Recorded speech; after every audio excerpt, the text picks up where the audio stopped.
Well, good morning, ladies and gentlemen. Thank you very much, Enrica, and I guess to guests who've joined us online.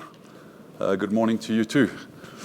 So I think it's a pleasure to be here. We somehow managed to coordinate this with midwinter, slightly better than it was over the weekend, but thank you very much for braving to come out and join us today. We do have a fairly full, okay, let me just say up front, safe harbor statements.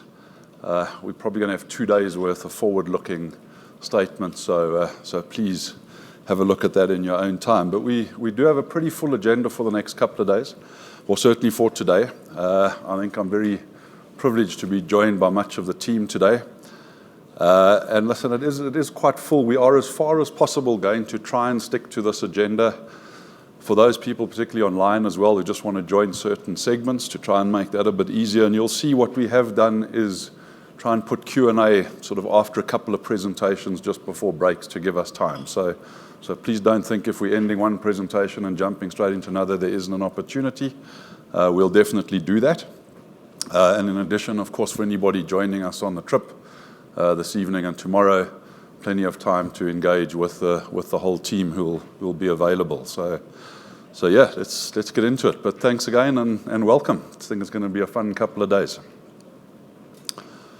I'm just going to kick off with a very brief strategic overview again. I think I had the pleasure of engaging with many of you towards the end of January, I think when we launched the strategy refresh. I think I've also had the opportunity to engage with many of you through various conferences. We obviously had the International Capital Markets Day.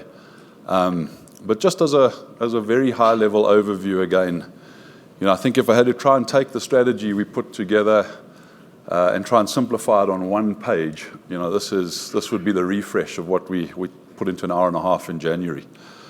And very simply put, the strategy refresh we looked at a little bit of where we've come from as a business, and I think we shared there that our 13 years has been one of significant growth, predominantly through M&A.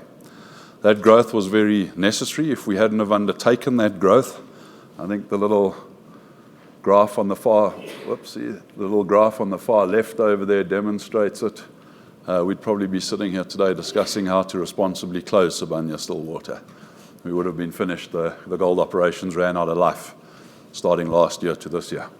Instead, we are sitting today with a significant asset base, and in fact, I'm going to use the word magnificent, and I use that intentionally, and I look forward to discussing that further over the next couple of days. But an asset base that's got 2 million plus ounces today and 20 years plus life. So we're sitting with a huge amount of optionality within the company, and the opportunity we've got is how best to create value through that optionality. And that's the strategy we've put together. Now, of course, ours is a journey of diversification into different commodities, diversification into different geographies, and also diversification into different ways of extracting metals, so primary mining, what we call secondary mining, and recycling. That growth, of course, means that it comes with some complexity, and we have the opportunity to simplify that a little bit, and we'll unpack that today, simplify the portfolio, simplify our capital allocation strategy. And then ultimately what we did was look at the world we're operating in today and try and look through cycles. What are the big mega trends that are driving us today? I think geopolitics, multipolarity is something well understood, but it's the implications of that we're really starting to feel, the disruptions to supply chains, positive and negative, the impacts on demand, technology, energy. Those are the big forces that are going to be driving mining in the future. And how do we take these two and put them together? And we came up with a strategy that I dare say looks through cycles. This is not about short-term what we think is happening in geopolitics or the critical minerals. A lot of it, I think, is hype. Some of it's very real. But looking through all of that noise to say, how do we create value through the cycle? And that's the strategy we put together. And it's very much focused on basics of mining, focused on margins, focused on profitability, focused on capital allocation. And ultimately, that's how we see ourselves creating value. To summarize our strategy on a page, that's what we managed to come up with. And let me take us through that, because I think there are just 3 key messages I'd like to leave you with today. Firstly, the ethos of the company, the foundation which we are, which we've always described by our Mdoni tree, has not changed. Our stakeholder-centric approach, the fact that we have our roots and our values as to how we operate, who we are, that has not changed. Our vision of stakeholder value has not changed. In fact, even our purpose, while we've tweaked the wording a little bit, it hasn't changed. We are here to produce metals. The world fundamentally relies on metals. Our livelihoods rely on metals. And our role as a modern miner is how do we produce and supply those metals responsibly so that all stakeholders can benefit. And that is why we exist as a business. The left-hand side of the strategy, that talks to what we're going to do today. It talks about focusing on the fundamentals. I think that I've been quoted as saying a back-to-basics strategy. That's what we mean. We focus on what we call performance excellence, a term that encompasses more than just operational excellence, but overall, who are we as a business? How do we operate? That's performance excellence. But again, I want to say this is not rocket science. It's back to basics. How do we increase our margins? Ultimately, how do we increase our profitability? We do that through simplifying our business, focusing on where we spend our capital, and of course, recognizing that if we're going to be excellent and we're going to change, it's got to be underpinned by systems. This is not just a flick a switch on a structure and we suddenly have a new company. It's about putting the right systems and the right culture in place to truly drive a modern mining company. And you'll hear me referring to that a bit going forward. That is a company that supplies metals of the future in a way that they need to be supplied, both to our customers and benefiting our stakeholders and shareholders. If we get that right, then our fundamentals are in place. And if our fundamentals are in place, the next big trick we've got is capital allocation. And we'll touch on that quite a bit today, because I think that's going to be what separates successful companies over the next few years from those that are not. Capital allocations become a lot more tricky in the new world, balancing between returns versus sustainability. And I dare say it's something we've applied our minds significantly to. And all of that then will position us for future sustainability and growth. And that, of course, in the short term, we've been very clear. And today, I think, is a really exciting day for us to share with you why we've often said the best value and the best return we see is in brownfields projects investing in our own business. And you're going to see that today. You're going to see a portfolio of assets that I dare say is probably one of the best that you have in terms of the PGM industry, and why for return on investment and return on capital, we can't see any better opportunities today than what sits within our own boundaries. Very simply put, I'm not going to go through this in detail, but we've simplified our strategy into 4 priorities. Those 4 priorities is what our entire executive team and therefore company focus on. Everything we do goes towards one of these. Simplifying our portfolio and the way we operate, making people accountable, giving them the flexibility to operate within what they control.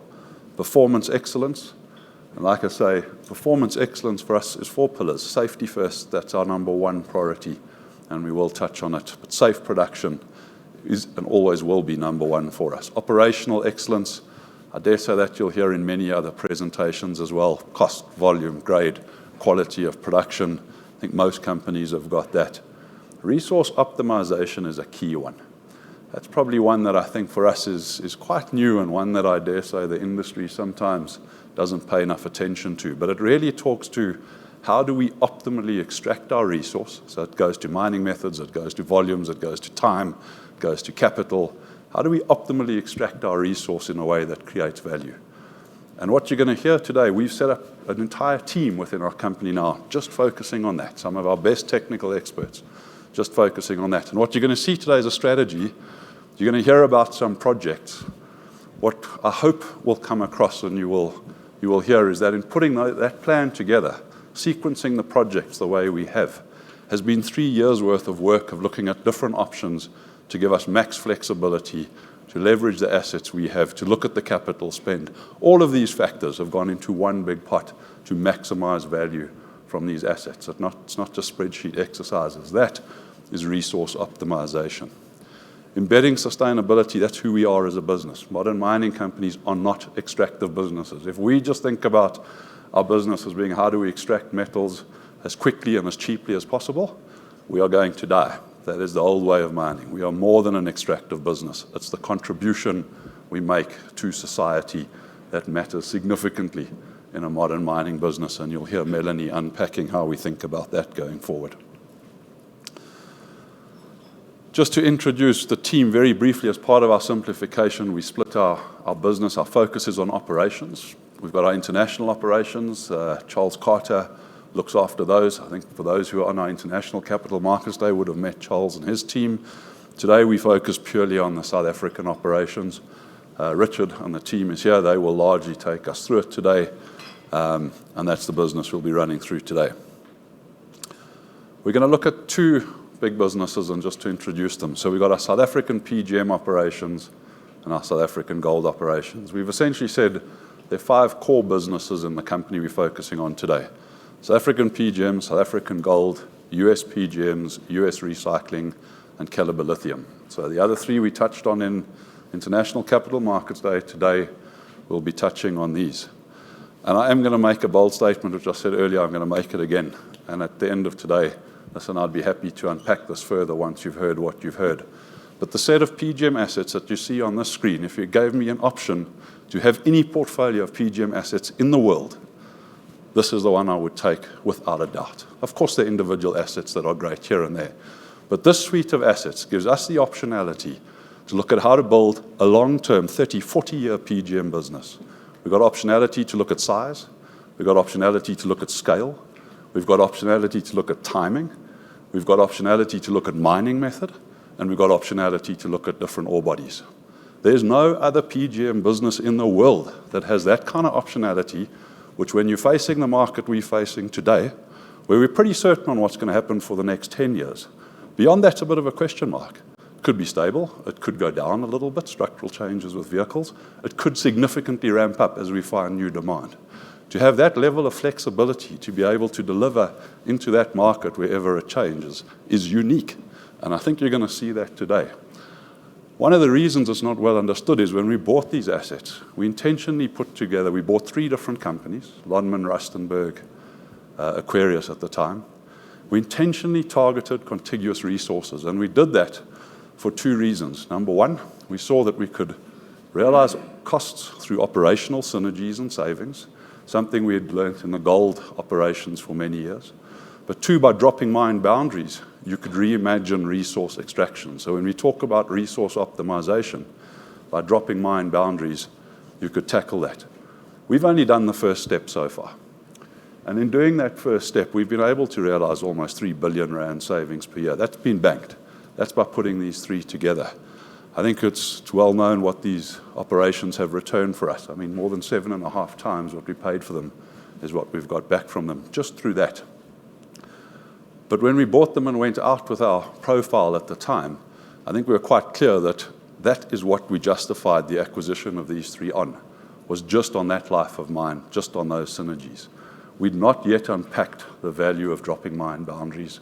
We'd not yet unpacked the value of investing within these resources that came with these operations, and that we're only starting now. The reason we're starting it now, clearly a bit of a shift in strategy back to investing within our own assets, but also because today we now own 100% of this property, something we only completed about 2 years ago when we got the balance of Kroondal from Anglo.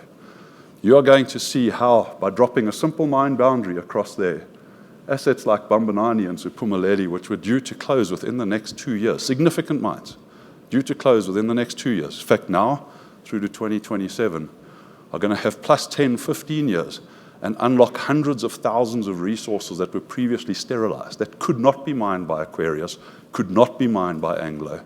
They tried. They had technical plans. You couldn't make it economically viable. But by dropping that boundary, suddenly we've unlocked tens of years worth of mineral resource. That is the value in the transaction we've done, and that's the value you're going to hear about today. And that's why, I'll say it again, this is the best portfolio of PGM assets that you'll find in the industry today. We're going to talk about our gold business. This is one that I know has got a lot of questions from the market. It's probably the one when I've asked shareholders what concerns them the most, it's often these assets that come up. And hopefully today we're going to put these assets into a little bit of perspective because they are tough assets. I think we've got to acknowledge that many of these are legacy 3 assets, Kloof, Driefontein and Beatrix. Many of these have been running since the 1960s. Driefontein is the largest gold mine that ever existed. 130 odd million ounces have come out of it. The next second biggest gold mine in the world's done less than half of that. These are big old mines. They have huge infrastructure. They've got big fixed costs. They've also built multiple companies, including Sibanye. Today, we should be closing those operations, as I mentioned. By 2027, when we bought them, these assets were due to be at the end of their lives. Through phenomenal work by our teams, we've managed to add on significant life on these assets. They've still got plus 10 years. Driefontein's still got an 11-year life. Kloof, we're managing year to year. Beatrix has got 6 years. We're going to go into that. These are phenomenal assets that have built this business. At today's prices, yes, they're heavily geared. They've got high costs. But at today's prices, these are still delivering significant value to shareholders, and they still employ almost 25,000 people. In South Africa, 25,000 people, that's 250,000 directly that are dependent on these mines. That is still creating significant stakeholder value. From our side, we are going to continue operating these mines for as long as we can get value out of them. And at these prices, they are still very valuable. And then we will close them responsibly. We are not going to flip these mines. We are not going to be somebody who says, at the end of their life, how do we flip those costs? Of course, if there's ever somebody responsible who wants to work with us, we'll do that, but it's not about that. It's about extracting value and being responsible about these assets, the assets that have built this company, and being responsible about it for all stakeholders. But what you're also going to hear is this is not the end of our gold life. This is not the end of our gold strategy. They've built a business, and these will also be the base on which we transform and go into phase 2 of gold for Sibanye-Stillwater. Gold is still going to be a core commodity to us. And you're going to hear about how we're transitioning from deep level to shallow with the assets we've got today, and how those shallow assets will be the future for a platform for gold growth again within the business, as I mentioned, as part of phase 2 of our strategy. And I guess finally, just to wrap it up, we are in South Africa. This is a South African Capital Markets Day. South Africa remains the foundation of Sibanye-Stillwater. Yes, we've diversified internationally. Yes, we'd like to continue seeing growth internationally where we have an opportunity, but South Africa is our foundation. This is where we started. This is where we domiciled. This is where 80% of our business is. This is where a lot of our focus is going to be going forward. We remain fully committed to South Africa. It's got its challenges. We are going to openly speak about those challenges, and as a company, we believe we can be very constructive in terms of contributing to fixing those challenges and ultimately to bettering the lives of all South Africans. Today, we employ 75,000 people in South Africa, again, at a dependency ratio that's close to 1 million people that are directly responsible or dependent on our company. That's a responsibility and an opportunity we take unbelievably seriously. This is a role that we know we can fill, and through our company, we can generate significant value and uplift both the country, create value for our shareholders and all stakeholders, and we are committed to doing that within South Africa. I've spoken about our portfolios. You're going to see those. I think you're also going to see how investing in our businesses within South Africa can return significant returns on our investment and our capital to our shareholders. I guess ultimately I'd like to end off with a small quote, end off our intro anyway, with a small quote that in fact I got from our chairman when I was getting ready to step into this role. His very wise and profound words to me were, when you start looking at the business, always remember, if you're going to be successful internationally and in the world, you first have to be successful at home. And today is about us being successful at home and creating a base for that future growth that we could undertake. Ladies and gentlemen, once again, I think, listen, welcome. Thanks very much for being here today, to those online as well. I think we've got a packed day. Thanks to all my colleagues who put this together. But I hope you enjoy it and look forward to engaging over the next couple of days.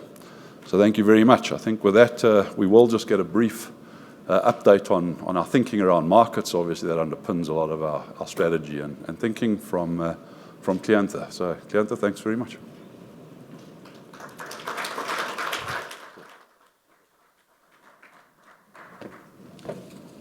Morning, everyone, and nice to see all of you again.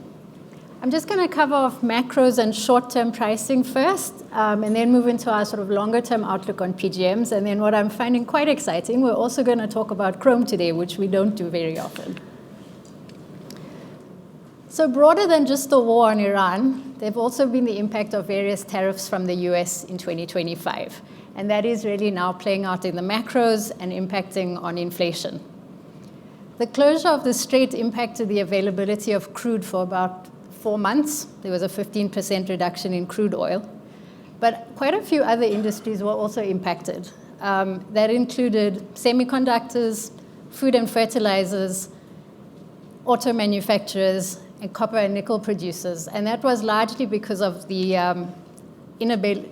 inability to get feed and stocks out of the Middle East. Global growth forecasts are downgraded to 2.5% for this year, while the US has been downgraded from 2.8 to 2.2%. China growth is slowing, but it is a lot more resilient. And we'll just have to watch and see if the ceasefire holds and if there is a deal or not. But I do think there is some downside risk here to autos and obviously to industrial demand. The gold price direction has largely been driven by inflation and interest rates. Prices corrected in March after reaching significantly overbought levels. Global ETF gold holdings are down 3.6 million ounces, or 3.5% off the February peak. Some countries have also had to sell down their global gold reserves, and that was largely brought on by some dollar funding stress, which was a result of the war. This is likely, though, to be fairly temporary, and we will see central bank gold purchases resuming, although at a slower pace. The stickiness, again, of the ceasefire and the peace deal and how the after effects of the economy are going to play out is really what's going to determine gold price outlook for the medium term. If we move on to the PGM prices, these have largely consolidated after an extended rally. And as we said a few months ago, largely driven by speculation and tariff uncertainty. So we're not too surprised that we've seen some price correction over the last month or so. Investment flows have largely been negative. So we've had platinum ETFs down about 530,000 ounces year to date mid-June. And over the same period, the NYMEX stocks fell about 220,000 ounces. There's obviously been some profit taking and some switching into other assets as wars create different opportunities. Exports into China over the first 4 months of the year were up 41% to about 1 million ounces. And it does indicate to us that there's been some sort of stock accumulating before the first GFEX physical settlements, and those actually took place on the 17th of June. The peak prices we saw in Q1 were a little bit surprising, and they took place despite Valterra moving its scheduled smelter maintenance into Q4. What that means, though, is that we should see potentially lower refined output in Q3. Sorry, they've moved their smelter maintenance to Q3. So we should see some lower output then, because we'll have both Valterra and Impala looking at smelter maintenance in that quarter. We're still seeing quite a bit of dislocation still in metal availability and then also in pricing. The tariff uncertainty persists, and most countries are now looking at critical mineral strategies and what fits under those minerals, so we do see PGM still having a very firm price floor going forward. Then if we look out a little bit longer term at battery electric vehicle forecasts, if you look at the charts on top, what you'll see is the orange line at the bottom was the Global Data's battery electric vehicle forecast in 2021. Post-COVID, that shot all the way up to the top line. And then every year for the last 4 years, this battery electric vehicle forecast has been tweaked downwards. There's been a lot more recent regulatory and incentive changes as well that has driven this downward trend. First, we had the EU automotive package announced in December last year, and that looked to cut CO2 emissions targets for 2035 from 100% down to 90%. They also eased the 2030 target, and this has resulted in a lot more support for catalyzed vehicles, combustion engine and combustion engine hybrids for longer. There is still support for battery electric vehicles, though. Small, more affordable BEVs count as a super credit, and that helps OEMs offset higher CO2 emitting vehicles. The European Parliament is now also looking to further ease the burden and actually reduce this 90% down to 73%. This is just a proposal for now. But what they're looking at is additional credits for the use of low carbon fuels and for green steel in a vehicle. What this means is it will allow biofuels to count as zero emission vehicles, which is a bit of a boost for catalyzed vehicles because you still need an autocat on those cars. And then just a week ago, the US Environmental Protection Agency proposed a 2-year delay to the Tier 4 standards, and that would impact light and medium duty vehicles. They've shifted the implementation to model year 2029, so again, buys you a little bit more time for combustion engines. On the chart at the bottom, we just look at our light-duty vehicle production outlook for the next 10 years. It remains fairly robust. The downside risk here, of course, is on total vehicle numbers, and the risk is in the macros. So as inflation hits and discretionary spend is reduced, the risk is that there are actually fewer vehicles being purchased. If you have a look at that black dotted line, that's our outlook for battery electric vehicles and what we're modeling in our long-term forecasts. And we're modeling 35% market share by 2034, and that implies a 9% annual growth rate between now and then.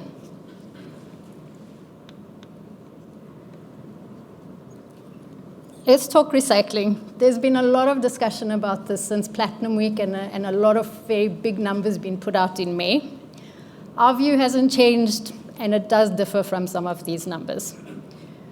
We do see some gradual growth and recovery in recycling, but we're not seeing the scaling so quickly that would materially alter any supply or shift any market balances. The chart on the left shows the scrap steel value and the PGM value in a scrapped car over time. And this has been indexed to 2020. So you'll see there's some pockets where scrap steel value is high, others where the PGM value in the autocat is high, and then the perfect storm where both are high. These sort of short-term dynamics will result in a surge in collection rates. And what it will do is it will bring hoarded autocatalysts that were either collected in a very low price period or older catalysts with fairly low loadings coming back into the market. So while these periods of higher prices will incentivize some increased recovery in the short term, the structural constraints over the next couple of years still remain in place. You need to be selling new cars in order to scrap old cars, and all we're seeing right now is that end-of-life vehicle times are expanding, people are driving their older cars for longer, and there's a lot of resale of older cars, so structurally we don't see that changing much, particularly while the inflation bites.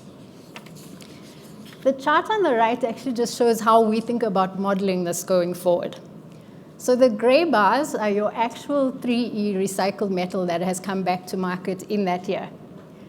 The little colored lines are the metal ounces that have come back in the year, divided by the gross autocatalyst demand from 9 to 11 years prior. Now you can argue that 9 to 11 is too long or too short, and you can change your vehicle life. But what you'll find is that irrespective of what vehicle life you choose, you will still get these recovery rates or little colored lines in a very, very thin band. And what we do is we actually look at that, we call it our recovery rate, and that is what we model going forward.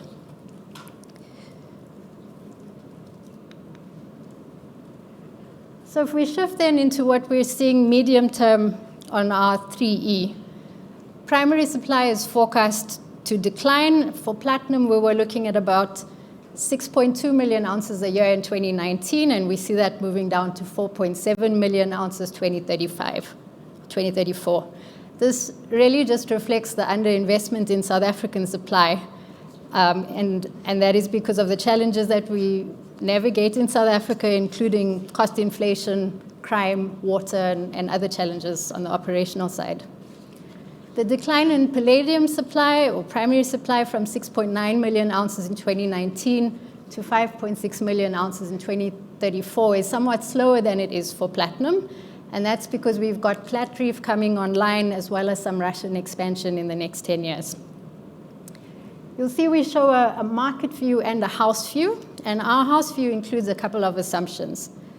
So we've moderated South African supply a little bit. We don't see the ramp up coming out of Impala, and we've also not included Caro in our forecasts. On the recycling side, as we've said, we model recoveries going forward the same as they have been historically. What that means is our 3E recycling supply over 9 years is about 4 million ounces or so lower than what the market is predicting. And then on battery electric vehicles, we're modeling a 35% market share by 2034. What that means effectively is that we've removed 39 million battery electric vehicles over that forecast period, and that we believe are going to be actually replaced by hybrid vehicles. Then I also want to point out that we don't model investment demand going forward. So our 2025 balances here on platinum and palladium include around a 270 to 280,000 ounce change in investment holdings. But going forward, it's really difficult to forecast whether money is going to go into or out of an ETF. And so that's not modeled in, but investment demand has a role to play on balancing that market. So platinum first, we're seeing deficits throughout the forecast period, and here we could reasonably expect some ETF ounces coming out to the market at the right prices. On palladium, of course, the forecast reflects the gradual decline in autocat demand, with the market moving into balance around 2029, 2030, and then into modest surpluses. The rhodium balance, of course, mirrors that for palladium, just given its primary use in autocats. So we've obviously got to do something to make sure that we've got applications and demand to suck up those metals as the autocat demand declines. We did talk about this slide previously, and I think I just want to highlight that we are investing in creating new demand. We prefer industrial demand. It's stickier, it's in an application for longer, and it's certainly not metal that's suddenly going to come back to market and flood it. I won't talk through all of these projects, but perhaps one to highlight, our electrolyzer catalyst project with Heraeus focused on replacing an iridium oxide catalyst with some ruthenium. So this would allow not only for a more cost-effective catalyst, but it would also make use of a less scarce metal. What this does is it provides more confidence to OEMs and users that this technology is actually something sustainable that can be used. We've got the metal for it, and it's not going to cost an arm and a leg. I think the other one to point out, which we announced in May this year, is our collaboration with Johnson Matthey and Valterra. We've kicked off a longer-term program, and here the real initial focus is on actually finding the projects and originating ideas, technologies, chemistries that we can work on, develop, and commercialize into applications that start using RPGMs. So the early part of the collaboration is really focused on origination. And we're not just looking at projects coming out of Johnson Matthey, we're also looking at projects coming out of startups, academic institutions, and research groups. And then switching into chrome for a little bit. This is a commodity that has become an increasingly important byproduct contributor to our South African operations. The major chrome producers or chrome ore producers are South Africa, Zimbabwe, Kazakhstan, India, and Turkey. South Africa's production this year of 26 million tons is going to be roughly 61% of global demand. Sorry, of global supply. Around 13% of this is used in South Africa to produce ferrochrome, and the rest is exported largely to China and then Indonesia. So Sibanye's 2.3 million tons of current annual production is just around 5% of global supply and around 9% of South African supply. Demand growth is led by China and Indonesia. Around 95% of chrome ore is used in ferrochrome production, which then goes into stainless steels and alloys. And then the remainder is used in very specialty applications like chemicals for leather tanning, foundry sands, and refractories. If you look at the graph on the top, this year the market's expected to be fairly finely balanced. Supply is expected to grow about 5.8% year on year to meet the 44 million tons of demand. It's a very fragile balance, and as you can see, as you look out to 2034, that deficit is growing substantially. There is a bit of a magical $300 per ton number, And as you can see from the bottom, chrome ore or UG2 chrome ore prices have been under that number for a while. And there's no lack of reserves. So as soon as that price moves above the $300 per ton number and incentivizes new supply, we believe there are plenty of resources to then fill that gap. Interestingly, the production cost for UG2 chrome ore, or byproduct chrome ore, is around 60% of primary chrome production in South Africa. So no shortage of resources, and there has been large underinvestment in South Africa because of the underinvestment in PGMs. South Africa, of course, has been limited or constrained as well by logistics and rail supply, but there is no shortage of resource. Prices just need to rise to incentivize that. And then just to wrap up on precious metals, I think short-term dynamics very much driven by geopolitics and uncertainty, quite a bit of speculation, and we are going to see some downside risk on the macros. Medium term, we believe this remains very constructive. We've got stronger catalyzed vehicle demand with a longer tail, a declining primary supply profile, and as we see it, a fairly modest recovery in recycling. Longer term investment in market development really is needed to support demand as ICE vehicles decline. And then on chrome, again, a finely balanced market short term. However, we do see deficits emerging around 2028, 2029 as new mine supply lags. Longer term prices are fundamentally going to be firm, and that will be underpinned by some slower supply growth and ongoing cost pressures on the mining side. I think that is it from me, and I'll hand you over to Richard.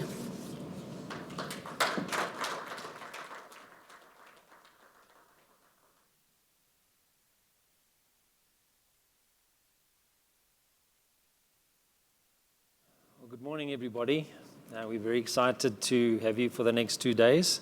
I'm sure you're going to find it very interesting, and looking forward to spending the time with you. I'd like to take a moment and just share a safety share ahead of the break.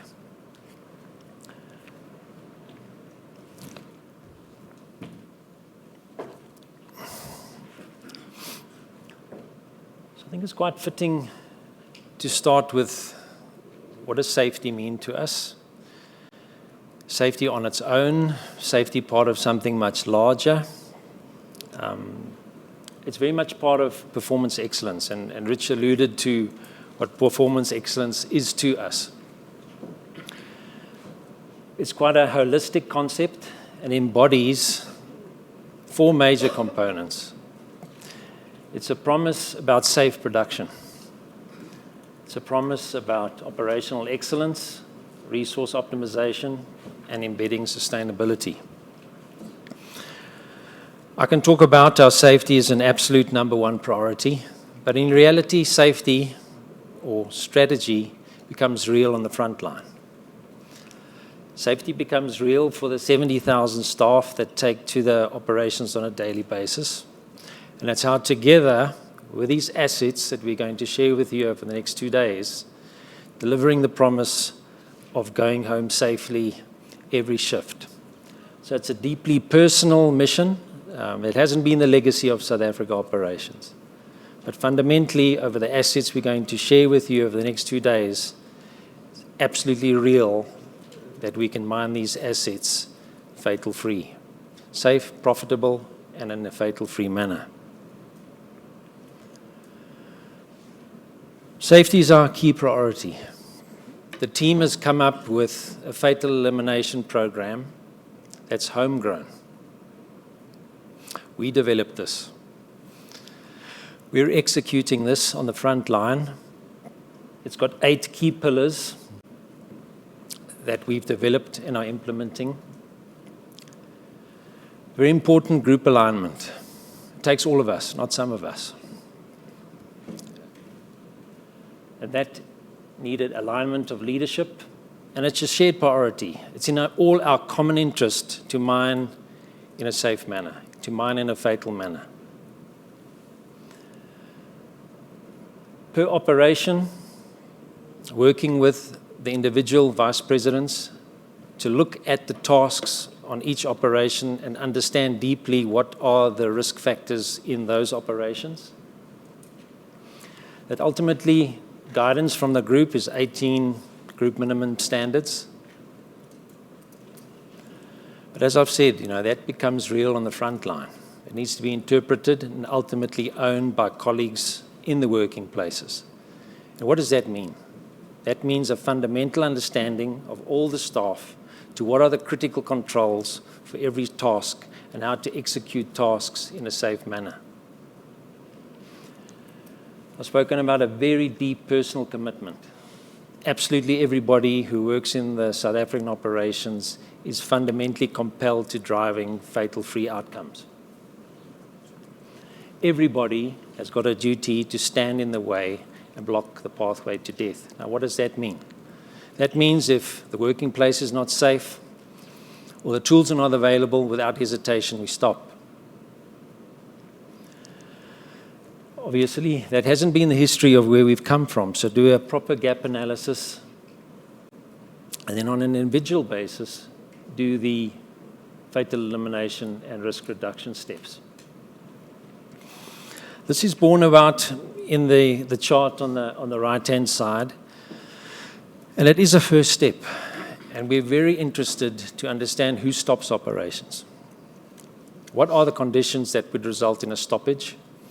And that is a fundamental step to getting safe work outcomes. And you can see in the chart where we've come from our history, where predominantly it's been senior management that stopped workings. But more and more, with the culture that we're incubating, is giving over to the operating frontline staff to develop a culture without hesitation to stop if the working place is unsafe. So this is a building block towards having a learning organization where ultimately we can work in a fatal-free manner. Again, what are the building blocks to it? So very theoretical, going through operational risk management, understanding the 4 building blocks towards risk management. What does it mean to have a baseline risk assessment, or an issue-based risk assessment, or a task-based issue risk assessment, and ultimately in the working place, continual risk assessment. We've invested a huge amount of time to understand those critical control factors. What is it particularly about a task that is hazardous, and what are the controls that need to be in place to make sure that that task is executed safely, and if in any point in time, stop without hesitation. We were very purposeful about culture.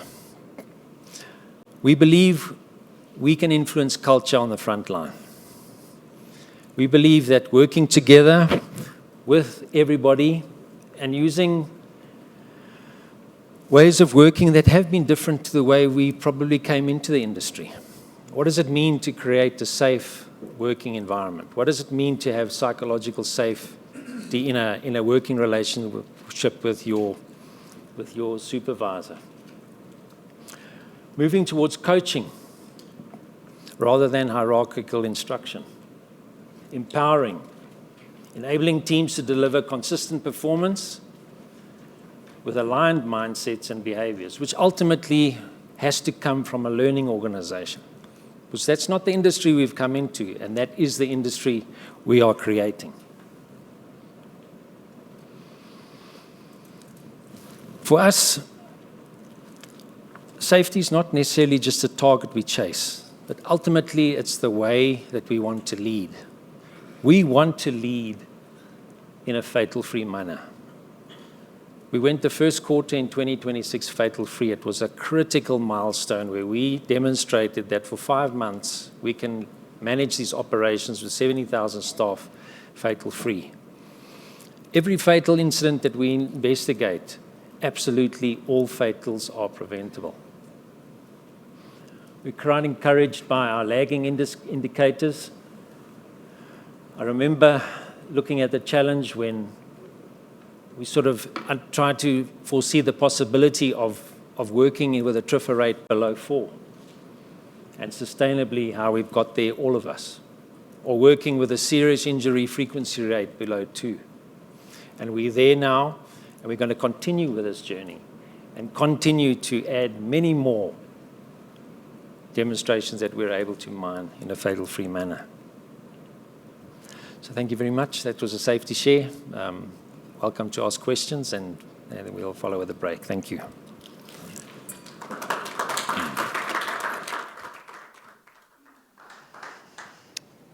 Thank you, Richard. We'll start with the first questions for this session. If we can have hands up, and then if you can just state your name and the organization that you represent. We've got a first one here from Raj in the front, second row.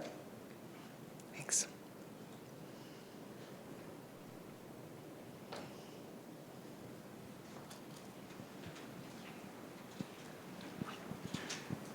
Thank you. Good morning. Raj Ray from BMO Capital Markets. Three questions for Kleantha, if I may. First, on the PGM side of things.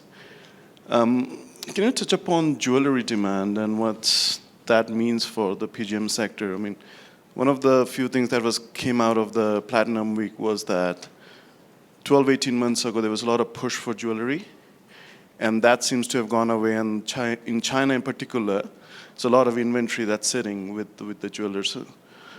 Secondly, and I've asked this question to you multiple times in the past, with respect to your supply model, what sort of expansion are you building in from Russia?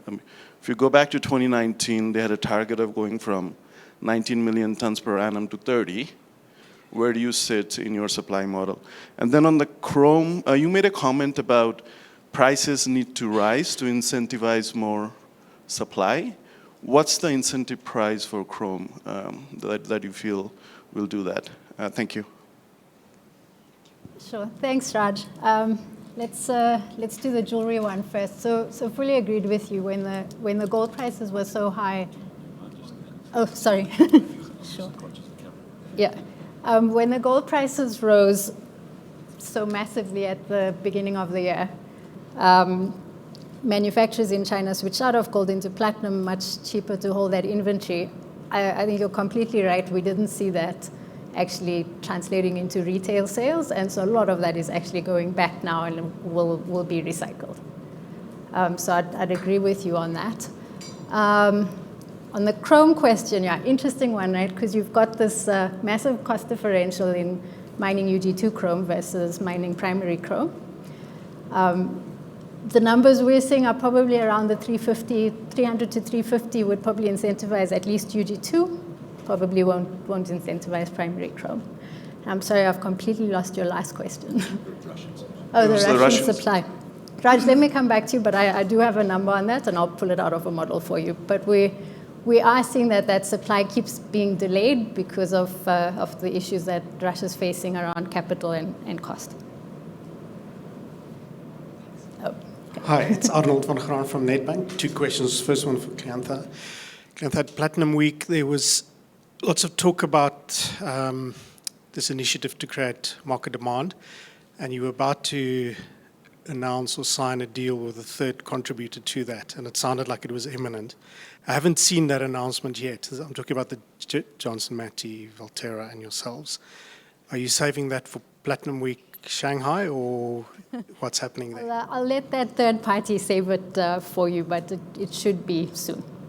Okay, yeah. And then another question for Richard. I know you're going to go through all the details, but part of the journey of Sibanye initially on the gold side was secondary reefs and turning those to account. And this morning in your intro, you talked about shallower reefs and turning that into account. So my question is, the journey up to now, how much of that secondary reef potential that you actually deliver and value was unlocked from that?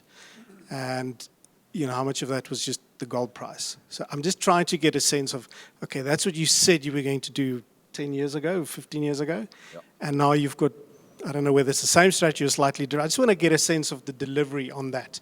And then obviously I'll listen very intently today when you go through this, and maybe for the presenters, that's one of the views is, okay, you said previously you're going to do this, now you've got a slightly different strategy. How do you unlock that? Yeah. Arnold, great question. And talk about holding to account. That's a good example of what we're talking about. so great question.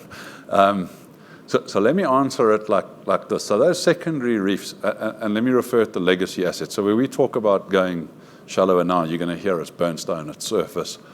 other opportunities. But let me, I think what your question relates to secondary reefs within our deeper level mines where we were looking to add additional resources. So the two mines where that was applicable was Kloof and Driefontein in particular. So Beatrix doesn't really have secondary reefs in terms of what they've got. At Kloof, and listen, we'll get the guys, let us actually get some numbers for you and unpack that. But some of our most profitable shafts, 8 shaft at the moment, a lot of the extension to the Kloof lives was on Kloof Reef and Main Reef. So if it wasn't for the secondary reefs, Kloof actually would have closed a significantly long time ago. So in that regard, I would say we've been very successful. Where we haven't been quite as successful as I guess we all would have wished was, could secondary reefs sustain the infrastructure of Kloof alone? And that we were never quite able to crack, to be fair. The way, and for a mine like Kloof, where it got so complicated, and listen, I must tell you, the amount of attempts and feasibility studies and things that went into it were immense. The reason it was a difficult thing to get right is because the way those historical mines were designed was that fixed infrastructure was sort of spread out across the whole mine. So whether you talk, what's the big infrastructure? Logistics and cooling, ventilation. To try and isolate that for localized secondary reefs almost became impossible. So that you were running such significant costs to cool such a small area, that's where it became very difficult to try and simplify a complex equation. So at Kloof, were secondary reefs successful? Absolutely. Without them, Kloof would have closed a lot earlier, and it became significant add-on production to give you that critical mass to keep Kloof going. But it was never able to sustain, to become a secondary reef only. That is still something I think we'd all love to see happen, but we haven't been able to crack it because of that fixed cost infrastructure. Driefontein, one may argue, is VCR a secondary reef or not? Well, at Driefontein, it is a secondary reef. Driefontein is largely a carbon leader mine. The 10 years you see at Driefontein today, VCR. And that was really smart work done by our technical teams, done by MRM's geology, opened up a whole new piece of VCR, which we've been opening for years. So 5 shaft Driefontein, and I think Davy can maybe unpack that a little bit when he goes through it. You would have seen Driefontein over the last couple of years has taken a bit of a dip. It's been a bit tough. 5 shaft is the key operation at Driefontein. And the reason is that we've been opening up those secondary reefs. We're now starting to get to steady state in VCR, and that's what underpins the extra 10 years. So, why have we got an extra 10 years at Driefontein compared to what we had when we started? VCR, which is essentially a secondary reef at Driefontein. So listen, did we hit the ultimate goal we wanted? Would we have loved to have seen Kloof turn into $1,000 per ounce low-grade mine? Absolutely. We'd never got to. But the secondary reefs add value and add on to life? Absolutely, and I would dare say we've been pretty successful in that regard. Yeah. Richard, thanks. That's very clear. Cheers. Super. Good morning, Kateko Matonsi, Investec Bank. I have 2 questions for Cliente. On platinum primary supply that you are forecasting to decline to 4.7 million ounces by 2034. That is about 800,000 ounces less than what we saw in 2025, if we use Johnson Matthey's numbers. There's a whole lot of projects on the pipeline. Everyone has got brownfields projects. There's also some greenfields projects. You've spoken about Cairo, that's not in your numbers. So I think my question for you is how much of that decline, that 800,000 ounce decline, is going to come from Sibanye? And then I can square up the rest. But yeah, and maybe you're going to talk about it throughout the day, but I just want to know your assumptions as far as Sibanye is concerned within this 800,000 ounce decline to 2034. And then also on the minor metals, it would be nice to get your view in terms of the supply-demand balances, similar to what you did to platinum, palladium, and rhodium, as these 2 metals become a bit more important within the basket. Thank you. Kateko, maybe if I could make a quick comment just before Cliente answers, but please add. Listen, the whole day today is going to answer your question around what comes from Sibanye. So just on that specific piece, perhaps if I could ask if we could pick that up at the end, because we're going to give you enough to let you know what we think we're going to do. And in fact, you'll even be able to form your own opinion from it. The one point I would make, though, that I think whenever we talk about supply and what's coming on, Yeah, everybody's got brownfields projects. Who's putting in the capital today? And I think we're going to show you exactly what we're already investing, what we've had approved, and are actually spending today on 3 brownfields projects. Who else is actually committing to it? Their feasibilities. I won't use PGM examples, but let me use lithium examples. When we started Calibre, everybody said there are 5 feasibility studies of lithium projects in Europe. Why are you excited about it? Well, today we're discussing turning on our refinery. There are 4 other feasibility studies in Europe that are still feasibility studies. There's only 1 mine. And I think that's a key aspect to understand when we look at this, is there is a lot of resource. Who's actually investing and bringing it online and over what time period? That's something that needs to be called. But certainly in terms of our projects, I think we'll give you enough over the course of today to answer. And if we haven't, please ask us that at the end and we'll address it again. Absolutely. I don't know if you want to add anything else to that. I won't add on that, but I'll answer your question around the iridium and ruthenium. Look, I mean, we do have a forecast. We don't share them very often, just given that they are the minor metals. But essentially, we've got both of them over the next 10 years in deficit. And with ruthenium, it's a growing deficit. Iridium sort of hovering around the very slow growing deficits. And Kateko, it's an interesting one, right? Because these are the 2 metals where we know that they are above ground stocks, which are not very opaque. And the question we usually get asked is, if you've got these growing deficits, why aren't you actually seeing big movements in price? And it is largely as a result of where the stocks are being held and how slowly or quickly they come back into the market. So no, good point, and something we should definitely probably share in the next one. Sorry, it's Brian Morgan, RMB Morgan Stanley. Thanks for the time. It's really useful these days. Just a question, Kleantha, have you seen any changes in the way OEMs have been buying metal from you since the war began? Yeah, easy one. Look, they buy on contracts from us. They're obligated to take a certain volume a month, which they do. So we haven't seen anyone trying to reduce or push those volumes out. So fairly secure from our side. What we have seen, which is interesting, is a lot more, I want to call it spikiness in spot metal demand. But I think it's less OEMs and more speculation and trading-driven spikes rather than OEM demand.